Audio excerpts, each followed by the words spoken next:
성공한 사람들한테 왜 성공을 했냐고 물어보면 웃으면서 운이 좋았다고 그런 경우도 있습니다. 정말로 성공은 운이 있어야 될까요? 아니면 그 사람들은 어떻게 그 운을 잡았을까요? 어제 친한 거래처 대표님이랑 미팅을 하고 점심을 먹었습니다. 어제 미팅의 주요 주제는 23년 매출을 좀 마무리하고 내년 세금도 계산을 해보고 대출을 좀 받고 있어서 대출 받을 때 괜찮을지, 그리고 재무 구조는 어떤지 같이 한번 이야기를 해봤습니다. 저는 세무사를 하고 있으니까 올해가 다 끝나진 않았지만 올해 매출을 좀 예상을 다 해보고 손익까지 예상을 할 수는 있거든요. 그리고 나서 내년에 세금을 실제로 얼마 정도 내야 되는지 계산을 해봅니다. 가장 좋은 거는 이익은 아주 많이 내고 세금은 아주 작게 내는 게 가장 좋습니다. 그런 방법이 있을까요? 그런 방법들이 있습니다. 제 나름대로의 노하우고요. 아무튼 어제는 23년 그 매출을 다 마무리를 해보면서 이야기를 했는데요. 이 대표님은 건설업을 합니다. 요즘 예상하시겠지만 건설업은 좀 분위기가 좋진 않습니다. 2년, 3년 전에는 건설업도 아주 분위기가 좋았지만 최근에는 이자도 아주 많이 올라가지고 PF도 막힌 상태고 건설업들이 폐업까지 하는 상황이 되고 있습니다. 이 거래처도 한 3년 정도 거래를 하고 있는 회사인데요. 처음 만들어진 지 한 3년 정도 됐습니다. 물론 이 대표님은 업계에서 계속 일을 하다가 실제로 자기 회사는 한 3년 전에 만들어서 법인으로 운영을 하고 계시는데요. 3년 전에 처음 만들었고 지금 정도면 매출이 어떨 거라고 예상을 하시나요? 요즘 분위기가 어려워서 아주 어려울 거라고 예상을 하실 겁니다.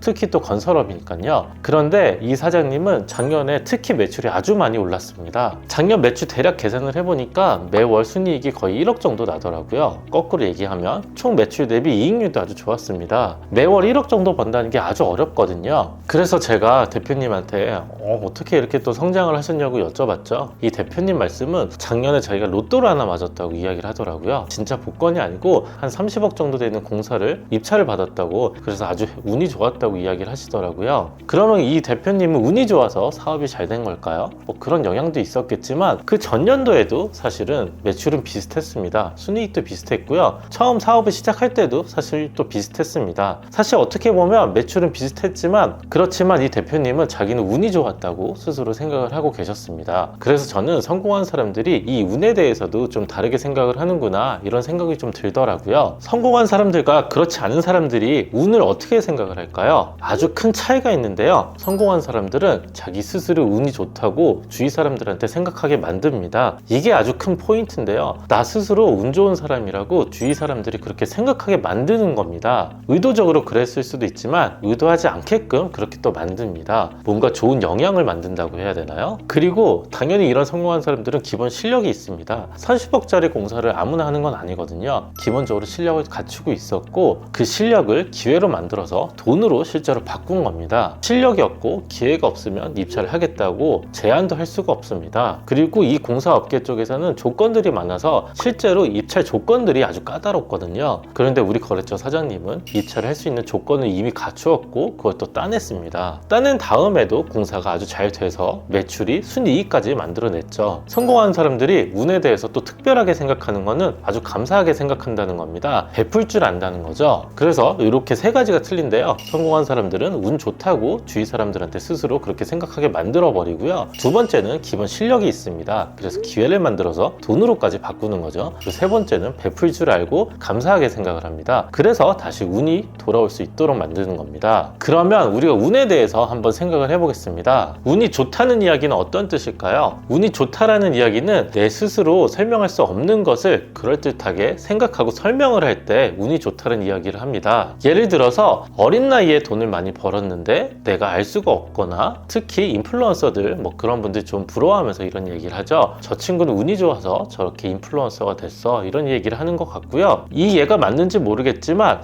그냥 그런 외모인데 배우자나 애인들을 보면 너무 잘생겼거나 너무 예쁜 경우에 저 친구는 참 운이 좋아, 이런 얘기를 또 하기도 합니다. 그리고 어떤 부자가 도와주는 경우 저 친구는 운 좋게 사업에 성공을 했어, 이런 얘기를 또 하더라고요. 다시 말하면 이 행운이라는 단어를 스스로의 상황을 벗어나려는 탈출구로 사용을 한다는 것입니다. 내가 갖고 있는 질투심이나 현재의 상황에 대한 고통을 벗어나려는 진통제 정도의 역할을 할 때 저 친구는 참 운이 좋아, 이런 이야기를 합니다. 좀 어떻게 보면 좀 자기 방어죠. 그런데 이 운을 스스로 가져오면 됩니다. 뭐 남들이 운이 좋아 이렇게 할 필요도 없고요. 나 스스로 아주 운이 좋은 사람이야, 이렇게 행동을 하면 됩니다. 그래서 우선 우리가 행운에 대한 몇 가지 오해를 한번 알아봐야 되는데요. 그래 그래야 우리가 행운을 가져올 수가 있잖아요. 행운에 대한 첫 번째 오해 중에 열심히 일을 하면 운은 저절로 따라올 것이다, 이런 이야기를 예전에 어른들이 많이 했던 것 같습니다. 그런데 열심히 일하는 것과 운이 좋다는 것은 어떻게 보면 아주 별개의 이야기입니다.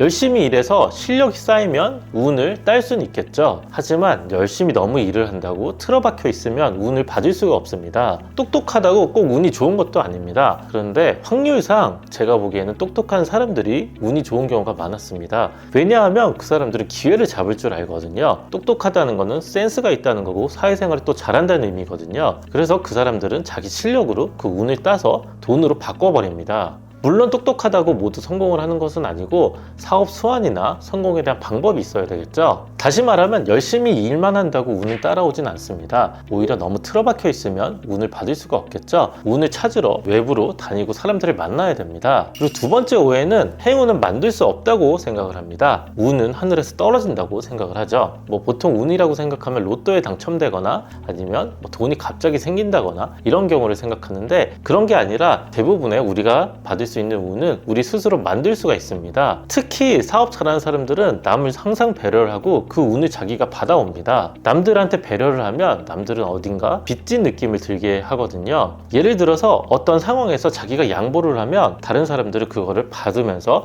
이 사람이 저번에 나한테 양보를 해줬지, 이런 생각을 갖게 됩니다. 그래서 언젠가 그 사람들을 도와주게 되거든요. 예전에는 기브 앤 테이크라 그랬는데 요즘은 기버스 게인이란 말도 있습니다. 제가 요즘 아침에 조찬을 다니는데요, 거기에서는 큰 모토가 기버스 게인입니다. 베풀 줄 알면 얻을 수도 있다, 이런 겁니다. 기브 앤 테이크란 말도 좋지만 기버스 게인, 이렇게 좀 생각을 하셔야 됩니다. 그리고 또 행운을 만드는 사람들은 자기 PR을 참 잘합니다. 잘난 척과는 좀 다른데요, 잘난 척을 하면 좀 거부감이 들지만 자기 PR 잘하는 사람들은 행운이 자기한테 따라온다고 생각하게 만듭니다. 그렇게 한번 떠올려 보시면 주위에 한두 명 정도 생각나지 않으신가요? 그리고 세 번째 오해, 행운을 만들려면 귀인을 꼭 만나야 된다고 생각을 합니다. 그런데 그 귀인이 귀인인지 아닌지를 알 수가 없습니다. 귀인이 있더라도 내 실력이 안 되면 운을 받을 수가 없거든요. 그래서 그 귀인을 또 활용을 하려면 한 단계 업그레이드를 해야 됩니다. 그리고 그 사람 때문에 내가 돈을 많이 벌었는지, 그 사람이 진짜 귀인인지는 시간이 지나봐야 합니다. 그래서 평소에 내 실력을 한 단계 업그레이드 해 놓고 나서 만나는 사람들을 점점 업그레이드 하면서 만나가야 됩니다. 간혹 부자들이 가난한 사람들을 도와주거나 사회 초년생을 도와주는 그런 꿈을 꾸는데요, 그런 경우는 쉽지 않습니다. 왜냐하면 모임이나 사람들이 만나면 다 비슷한 사람들끼리 만나게 되어 있거든요. 그래서 내 스스로 언젠가는 저 높은 사람, 더 성공한 사람들이랑 만나기 위해서 업그레이드를 한 단계씩 해나가야 됩니다. 그리고 오해하는 게 성공은 이렇게 완만하게 올라간다고 생각을 하시는데, 제 생각에는, 제 느낌에는 이렇게 점프를 한 번씩 합니다. 점프를 해서 다음 그룹으로 업그레이드를 해서 행운을 만들고, 그 모임 안에서, 그 또 단체 안에서 귀인을 만납니다. 기회가 점점 많아지고 생기는 거죠. 그리고 네 번째, 운은 타이밍이라고 생각을 합니다. 저 친구 참 타이밍이 좋아서 돈을 많이 벌었어, 이런 얘기 많이 하죠. 예를 들면 유행이 되는 상품들이 많이 있잖아요. 유행이 한번 지나기 전에 그 사업을 시작을 해서 큰 돈을 번 사람들이 또 보입니다. 근데 또 거꾸로 생각하면 운이 끝나버리면 그 사람들은 또 사업이 갑자기 이렇게 꼬꾸라집니다. 우리들 눈에는 운 좋은 사람들만 보여서 그렇게 느낄 수도 있겠지만, 운이 타이밍도 중요하지만 스스로 타이밍을 만들어냅니다. 무슨 말이냐면요, 일을 자꾸 만들어서 그 타이밍을 자기가 가져오는 거죠. 내가 갖고 있는 실력을 나 혼자는 써먹을 수가 없으니까 사람들을 만나서 그 운을 만들어내는 겁니다. 그래서 어제 제가 점심을 먹으면서 그 성공한 대표님이랑 이야기를 하는데, 이분은 스스로 자기가 운이 좋다고 생각을 하지만 제가 봤을 때는 이분은 실력도 있고 운을 또 가져올 수 있는 기회도 있었다는 겁니다. 타이밍도 자기가 만들어낸 거죠. 3년 전부터 계속 쌓아왔던 사업이었고, 최근에는 오히려 건설업 쪽에서 분위기가 좋지 않았지만 자기는 계속 좋은 타이밍을 만들고 입찰을 받아서 성공을 했습니다. 오늘 이야기 한마디로 요점을 하면, 우리 행동이 우리의 운을 만든다는 겁니다. 우리 스스로 운을 만들 수 있다고 생각을 해야 되고, 그 운을 찾으러 다녀야 됩니다. 그럴수록 성공할 확률도 높아지고 돈을 많이 벌 수 있으니까요. 운에 대해서 다시 한번 생각해 보시고요, 오늘 이야기도 오디오북으로 한번 활용해 보세요.